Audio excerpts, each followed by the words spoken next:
Hi, and welcome back to Partner Saga. Today, a grandfather finds something in his son's basement that changes everything he thought he knew about his own family. Here we go. The smell hit me before I even opened the door. I was standing in my son's backyard on a Tuesday morning in September, holding a casserole my wife had made, the kind with the potato chips on top that my grandkids always asked for. My daughter-in-law had just had her gallbladder out. I was doing what any father does, showing up, helping. The back door was unlocked. It usually was. I called out. No answer. My daughter-in-law was supposed to be resting upstairs. The kids were at school. My son Theo was at work downtown. I figured I'd leave the dish in the kitchen and go. Simple. 10 minutes, tops. But the smell stopped me in the kitchen doorway. Not food. Not garbage. Something chemical. Faint, but wrong. The kind of wrong your body recognizes before your brain catches up. I set the casserole on the counter and stood there for a moment, trying to place it. Then I heard the sound from below, a soft, rhythmic thumping. Slow. Deliberate. Like someone knocking on a door, but not hard enough to be heard. The door to the basement was in the hallway off the kitchen. I hadn't been down there in over a year. Theo had finished it himself, put in a home office, a half-bath, storage shelving. He was proud of it. Showed me around when it was done, the way boys do when they want their fathers to see what they've made. I opened the door. The smell got stronger, and the thumping got louder. My name is Douglas Hale. I am 63 years old. I was a high school shop teacher for 31 years in Rockford, Illinois, and I have made exactly 2 decisions in my life that I believe saved someone. The first was pulling a student out of a car wreck on Route 20 in 2009. The second was walking down those basement stairs that Tuesday morning in September. I want to tell you what I found, but to explain what it meant, I have to back up. I have to tell you about my son's wife. About the woman I called my daughter-in-law for 11 years, about the family she came from, and the things she never told Theo or me or anyone.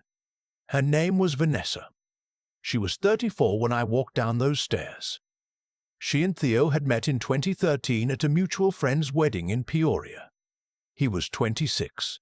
She was 23. She was from a small town about 40 miles east of us, a place called Harmon, which is the kind of town that shows up on maps but not in conversation. Population just under 2,000. 1 traffic light, a grain elevator and a Dollar General and a church on every other block. I liked Vanessa when I first met her. She was quiet, composed, attentive in a way that seemed almost too careful, like she was always monitoring the room. My wife said she seemed like someone who had learned to be very, very good at reading people. At the time, we took that as a compliment. Her family was small. Just her and her mother. Her father had died of a stroke when Vanessa was 14. She had no siblings, she said. She had no siblings, she said. She had been an only child. That was the first thing she lied to us about. The thumping was coming from behind the storage shelving on the north wall. I could see it now. The shelving unit, standard wire rack from a home improvement store, loaded with bins and boxes. But it was positioned wrong, too far from the wall. And the smell was concentrated there, that chemical, organic wrongness that made the back of my throat tighten. I called out, "Is someone there?" The thumping stopped. Then a voice. So quiet I almost missed it. A girl's voice. Old enough to be a teenager, young enough to still sound like a child. "Please, please, is someone there? Please help me." I moved the shelving unit. It rolled. Wheels on the bottom, not anchored. Behind it was a door I had never seen. A regular interior door, hollow core, but with a sliding bolt on the outside, the kind you'd use on a bathroom. Cheap hardware. The kind that looks incidental. I slid the bolt and opened the door. The room beyond was small, maybe 8 by 10 feet. A finished room, drywall, a bare bulb overhead. A cot with a thin mattress.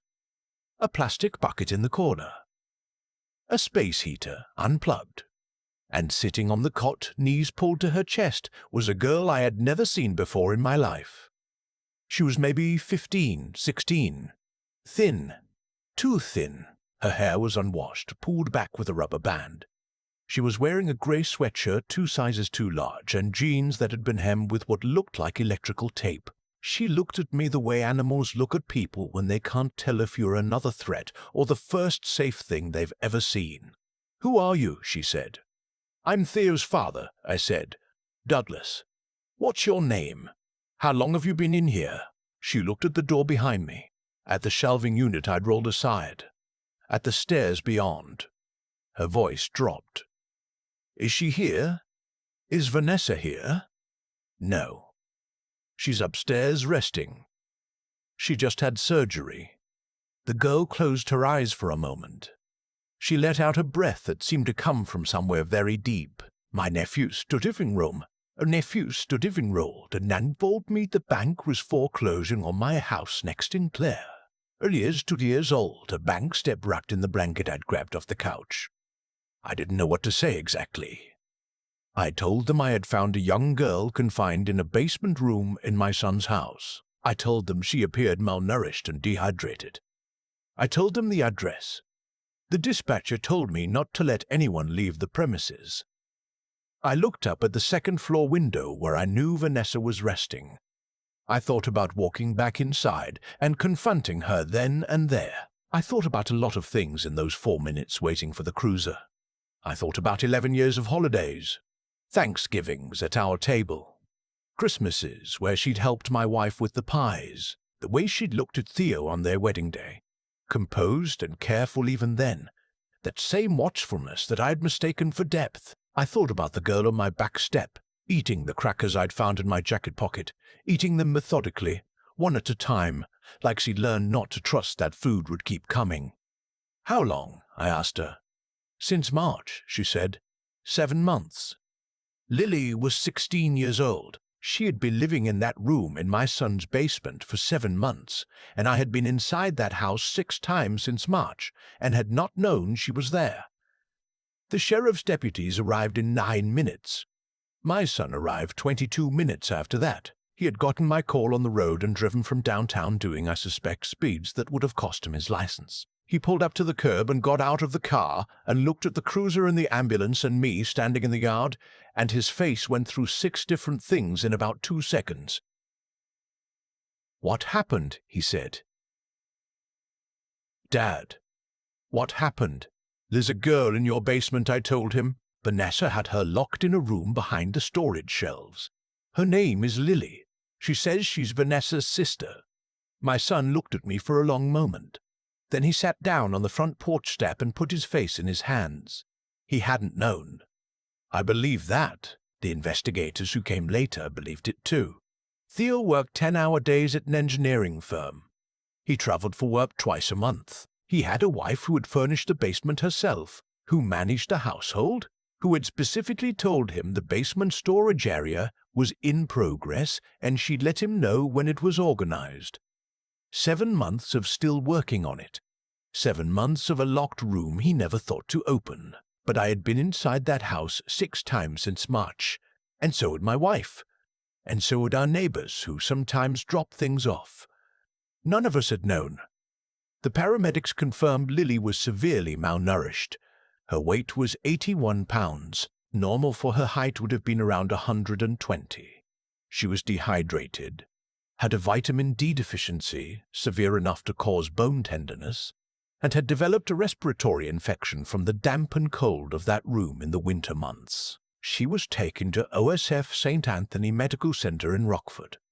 I rode in the ambulance with her.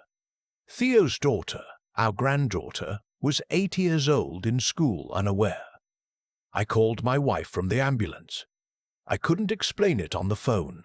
I just told her to go get our granddaughter from school and take her to our house. She knew from my voice not to ask questions yet. Vanessa was taken into custody from the upstairs bedroom without incident. The deputy who handled it said she was calm, cooperative, that she answered questions in a measured, even tone, that she showed no visible distress. A detective named Pruitt came to the hospital that evening to speak with me. He was a careful man, the kind who listened more than he talked, who wrote things down slowly, like the act of writing helped him think. He sat across from me in the waiting area outside Lily's room, and he asked me about Vanessa, about what I knew of her background, about the family in Harmon. I told him what I knew, which was not much. Father deceased, mother still living in Harmon, a woman named Estelle. No siblings, Vanessa had always said. Detective Pruitt was quiet for a moment. Mrs. Crane, he said, meaning Vanessa, has a sister, Lily, as you know, and there may be more to the family history than what your son was told. We're looking into the mother. Estelle, I said. Yes, sir. We've made contact. She's not forthcoming. I want to tell you the full story now, the way it came out over the following weeks, piece by piece, the way these things always come out. Not all at once. Never all at once. Estelle Crane had raised her two daughters alone in Harmon after her husband died. She was, by all accounts from people who knew her then, a deeply religious woman. Not the gentle kind of religious, the other kind.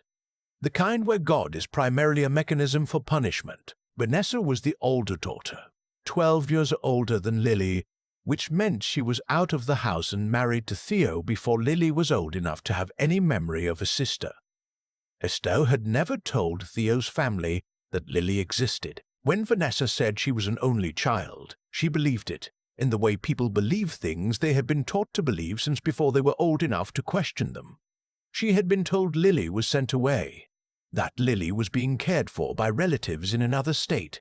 That was not true. Lily had been raised in Harmon by Estelle until this past spring, when Estelle's health declined sharply and she could no longer manage the house. Estelle was 69 years old and had late-stage COPD and, as investigators later determined, had been isolating and controlling Lily her entire life with the same system of discipline she had used on Vanessa years before. Confinement, silence, the framing of all punishment as God's will, as what bad girls deserved. When Estelle could no longer physically enforce that control, she had called Vanessa, not to ask for help, not to finally tell the truth. She had called Vanessa and told her that Lily was her responsibility now, that she needed to be kept quiet, kept away from people who would ask questions, that this was what family did. And Vanessa, who had spent 11 years building a life far from Harmon, far from that house and that woman, who had apparently buried her own history so thoroughly that she'd come to half believe she really had been an only child. Vanessa had said yes. She had driven to Harmon in February, loaded Lily into her car, told Lily she was taking her somewhere safe, and brought her to Rockford and put her in that basement room.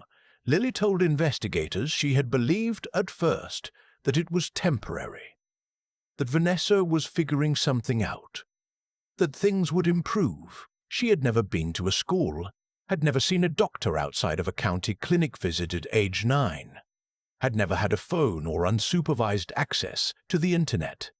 She didn't know what numbers to call or who would believe her. She had started thumping on the wall every morning at 10 o'clock because she had noticed from the sound of the pipes that someone was usually in the kitchen around that time. She had been doing it for 3 weeks before I heard her. I sat with Lily in that hospital room for a long time that first night. My wife arrived around 8 o'clock. She walked in, took one look at this child in the hospital bed, this girl with her thin wrists and her careful eyes, and sat down next to her and took her hand without saying a word. My wife is like that. She knows when words are the wrong tool. Lily looked at her for a moment. Then she said, "Are you Theo's mom?" "Yes, sweetheart," my wife said. "Is he a good man?" "He's a very good man," my wife said. "And you are safe now. I promise you that." Lily nodded slowly, like she was deciding whether to believe it. Like belief itself was something she'd learned to be careful with. She slept for 14 hours that first night. Theo was questioned extensively. The investigation was thorough. They went through every communication between him and Vanessa going back 2 years, every financial record, every phone record. They found nothing to indicate he knew about Lily. His reaction when I told him in the yard, captured on a neighbor's doorbell camera, helped. A man does not sit down on a porch step and put his face in his hands like that if he already knows the secret. He was cleared inside of 2 weeks. Vanessa was charged with unlawful restraint, false imprisonment, child endangerment, and failure to report abuse. Her mother Estelle, who was hospitalized with a COPD by the time the investigation reached her, was charged with the same in connection with Lily's childhood in Harmon, as well as additional charges related to what investigators found in the Harmon house: records, journals, evidence of a pattern of abuse spanning decades, carefully documented by Estelle herself in the flat, practical way that certain people write about cruelty, as though they are keeping inventory. There was a girl before Lily, a girl who had lived in that house in the 1990s and then stopped appearing in any records. A cousin, the family had said at the time. A troubled child who had been sent to live with other relatives. Her name was Cora. She had been 14 when she disappeared from Harmon. She had never been found. I won't tell you what the investigators found in the crawl space beneath Estelle's house in Harmon. I'll tell you only that the search took 3 days, and that when Detective Pruitt called me to tell me what they'd found, he paused before he spoke, the way people do when they are choosing between accurate and bearable. He chose accurate. Cora had never left Harmon. She had been there the whole time. The case broke open after that. Estelle's church community, the neighbors who had watched and said nothing, the county social worker who had visited the house in 2004 and filed a report that was somehow never followed up on. All of it came forward or came out, the way it always does. Too late and all at once. Estelle died in the hospital in November before the trial. Pneumonia on top of the COPD. The charges died with her, which is one of those things that the law allows that justice does not. Vanessa went to trial in February. Her defense argued that she had been a victim herself, that her mother's psychological control over her had been so total and so sustained that she lacked the capacity to do anything but comply. There was truth in that. There was documented truth. A psychiatrist testified about coercive control, about how children raised in systems of absolute obedience can, as adults, fall back into that obedience when the controlling figure reasserts authority, even from a hospital bed, even over the phone. But there was also Lily, 81 pounds, in a basement room for 7 months. The jury deliberated for 2 days, guilty on all counts. The judge sentenced Vanessa to 12 years. She will be 46 when she is eligible for parole. Whether Theo will be waiting, I cannot say. I don't think he knows either. He filed for divorce 3 months after the arrest. I watched my son age a decade in that year. He's a careful man, methodical. The kind of engineer who checks his work twice and trusts in structures. He had trusted in a structure that had been built on concealed rooms and hollow walls, and the experience of having that trust broken did something to him that I still watch him working to repair. He is a good father. That I can say without qualification. He has been a good father to our granddaughter through all of it. She knows some of what happened. Age-appropriate pieces that her therapist and Theo and I worked out together. She knows that Aunt Lily was sick and needed help and is getting better. She knows her mother did something wrong and is somewhere getting help too. She asks questions sometimes, the way children do, and Theo answers them honestly and within the range of what she can hold. She and Lily talk on video calls now. Twice a week, Lily was placed with a licensed foster family in Rockford after a hospital stay. The Berkmans, a couple in their 50s who had been fostering for 14 years. My wife and I met them in January. They're exactly who you would want, the kind of people who understand that healing is not a straight line and who don't need it to be. Lily started school for the first time this past January. 10th grade, after months of assessment and tutoring. She is, according to everyone who works with her, extraordinarily intelligent. She has gaps, places where the years of isolation left holes in her knowledge, but she fills them quickly, with a focused determination that makes her teachers stop and pay attention. She came to our house for Thanksgiving. My wife made the turkey and the sweet potatoes and the cranberry sauce that nobody actually eats but that my wife insists is necessary. Lily ate 3 plates of everything. She sat at our table with Theo and our granddaughter and the Bergmans, and she looked around at all of it, this ordinary American living room with the football game on in the background and the kids' drawings on the refrigerator, and something in her face shifted, like she was deciding, finally, to believe it. I am 63 years old. I taught shop class for 31 years. I taught boys and girls how to build things, how to measure twice, how to understand that the quality of a structure depends entirely on what's underneath it. I thought I understood my son's family. I thought I knew the house they had built. I didn't know about the room behind the shelves.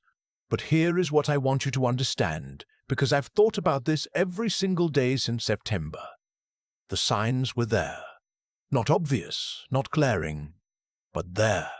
Vanessa had subtly discouraged visits to the basement. The smell I noticed was not new. I had probably noticed something like it before and filed it away as unimportant. Theo had mentioned twice that Vanessa had been anxious and short-tempered since the spring. I had assumed it was stress from her job. We explain away the things that don't fit. We trust the structures our families have built. We assume that the people we love are the people we know. Sometimes they are not. Sometimes there is a room behind the shelves. Lily got her driver's permit in the spring. She had never ridden in a car by herself before last year, had never been to a movie theater, had never ordered food at a restaurant. 1,000 small ordinary things that most of us did for the first time at 10 or 11 and never thought about again. She called me one afternoon in April to tell me she had parallel parked on the first try. I was in my garage when the phone rang, refinishing a bookshelf, which is what I do when I need to think. I got it on the first try, Grandpa, she said. She calls me that now. It started around Christmas and I did not correct it. I would not correct it for anything. That's what happens when you build things right, I told her. The first try feels like luck, but it's really just practice. Nobody saw. She laughed. She has a good laugh, the kind that sounds like it surprised her a little. I'm going to get my license in August, she said. And then I'm going to drive myself to school. Yes, you are, I said. She was quiet for a moment. Then she said, Do you think Cora ever got out? I didn't know how to answer that. I told her the truth, which was that I believed Cora was at rest now, and that what happened to her was not her fault, and that the people who were supposed to protect her had failed her, and that we were not going to fail Lily. She was quiet again. The kind of quiet that isn't absence but presence. Okay, she said finally. And then, because she is 16, she said she had to go because she wanted to watch something on her phone. And we said goodbye, and I went back to sanding the bookshelf. I finished it last month. It is sitting in her room at the Bergmans, holding the books she has been collecting since January. Mostly young adult fiction, some history. One shelf of novels she picks up from the library sale for $1 each. She has strong opinions about which ones are worth keeping. The shelf is solid oak, built to last. I measured twice. If you're watching this, I want to say one thing. Not about monsters, though they exist. Not about warning signs, though you should know them. Just this. There are people in the world who have been taught, from before they could think clearly, that they are invisible, that they do not count, that the walls around them are permanent. They have been thumping on those walls for years, quietly, carefully, at 10 o'clock in the morning, whenever they can hear someone in the kitchen. Listen. That's all. Move the shelf. Open the door. You might not be ready for what's behind it. I wasn't. Do it anyway. My granddaughter, the one I have known since she was born, asked me last week if Lily was going to be our family forever. We were driving to get ice cream. She was in the back seat, looking out the window, and she asked it in that offhand way. Children have that means. The question has been sitting in them for a long time. I told her that was up to Lily, that Lily got to decide what family meant to her, because no one had ever given her that choice before. My granddaughter thought about this for a moment. I hope she picks us, she said. I do too, I told her. Lily came to a school play last month, sat in the auditorium with my wife and me and the Bergmans. Third row center. My granddaughter played a talking tree. She had 4 lines and delivered all of them with complete conviction, the way only an 8-year-old can. Lily laughed at every single one. Afterward, in the parking lot, my granddaughter ran to her and grabbed her hand and asked if she had liked the play. And Lily said yes, absolutely best talking tree she had ever seen. My granddaughter said she was the only talking tree she had ever seen. Lily said that made it even more impressive. They walked to the car together, holding hands. My granddaughter talking about what she was going to be for Halloween. Lily listening with that same careful attention she gives everything. The attention that used to look like weariness. And now, slowly, looks like joy. The night air was cool. The parking lot lights made everything orange and soft. My wife took my hand. "That's what after looks like," she said. She was right. "Thanks for being here. If this story reached you, share it. Share it with someone who works with kids, who teaches, who coaches, who might be the person in the right place at the right time. That person exists. Maybe it's you. You really could be the one who hears the thumping in the wall. I've been a shop teacher for 31 years. I taught kids how structures work, how a joint holds, how wood splits when the grain runs wrong. You learn, after enough time, that the quality of anything, a shelf, a chair, a life, comes down to what's underneath, what you can't see from the outside. I thought I knew my son's house. I thought I knew his marriage. I had been inside that house dozens of times, and I never once questioned a shelf against the north wall or the faint chemical smell I must have noticed and decided meant nothing. That is the thing I come back to, more than anything else. Not Vanessa's choices, not Estelle's cruelty, not the decades of damage that produced both of them. I come back to myself, standing in that kitchen, filing the smell away as unimportant. We do that. We decide things are unimportant because the alternative, that something is very wrong in a place we love, is too heavy to carry on an ordinary Tuesday. That's not weakness. It's how people function, but it has a cost, and sometimes the cost is a 16-year-old girl thumping on a wall at 10 o'clock every morning for 3 weeks, hoping someone in the kitchen will finally stop and listen. What happened to Lily did not begin in that basement room. It began long before I ever met Vanessa. In a house in Harmon where a woman named Estelle taught her daughters that silence was safety, and questions were dangerous. Every choice that followed, Vanessa's compliance, Theo's unawareness, my own years of not asking the right things, can be traced back to that original failure. One generation teaching the next that certain doors stay closed, that you don't look too hard, that if someone tells you something is fine, you decide to believe them. I am not angry at Vanessa in the way I was that first night. That anger was real, and I don't apologize for it. But I have come to understand that she was not a whole person making a free choice. She was a woman who had been shaped from childhood into someone who obeyed. The tragedy is that the same system that hurt her gave her no tools to break the chain when it was handed to her. She passed on what she had been given because no one had ever taught her she could refuse it. That is what cruelty does when it goes unanswered for long enough. It stops looking like cruelty.